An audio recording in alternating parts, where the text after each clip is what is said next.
construire l'avenir. La chronique d'Interentreprise avec Francette Florimond. Bonjour, j'espère que vous allez bien.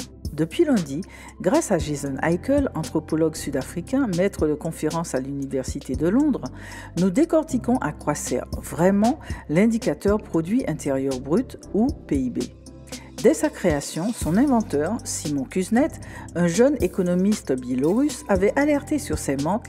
Le PIB ne mesure que les activités monétisées, qu'elles soient utiles ou destructrices. Presque 100 ans plus tard, la croissance éternelle de cet indicateur est érigée en dogme et sert de justification à toutes les régressions. Ainsi, les gouvernements présentent la poursuite effrénée de la croissance du PIB comme la seule alternative pour réduire la pauvreté, créer de l'emploi et améliorer la vie des gens. Ces affirmations sont juste fausses. La croissance du PIB est uniquement l'indicateur de la bonne santé du capitalisme par captation. Sa croissance effrénée fait entrer les économies dans le piège de la productivité. Pourquoi un piège ? Parce que pour obtenir toujours plus de croissance de PIB, les entreprises doivent améliorer constamment leur productivité pour réduire leurs coûts. Or, ces gains de productivité entraînent une réduction des besoins de main-d'œuvre, provoquant ainsi des licenciements et donc un accroissement du chômage. Les gouvernements prennent alors des mesures pour générer plus de croissance, espérant ainsi créer de nouveaux emplois.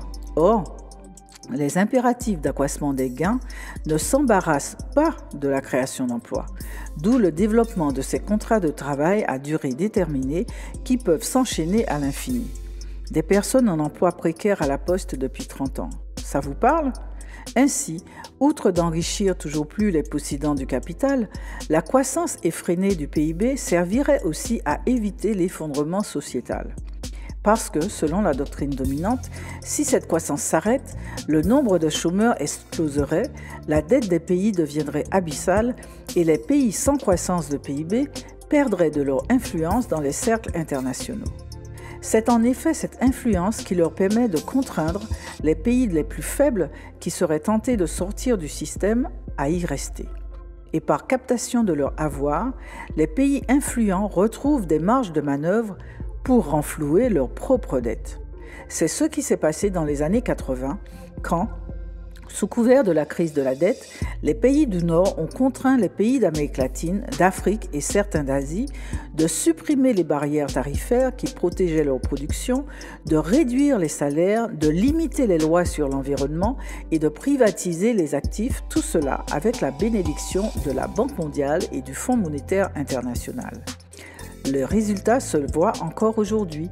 2/3 des profits des 40 plus grandes entreprises françaises sont réalisés dans des pays du Sud et la différence entre les revenus réels des habitants du Nord et ceux du Sud est 4 fois plus importante aujourd'hui par rapport à la situation au début du siècle.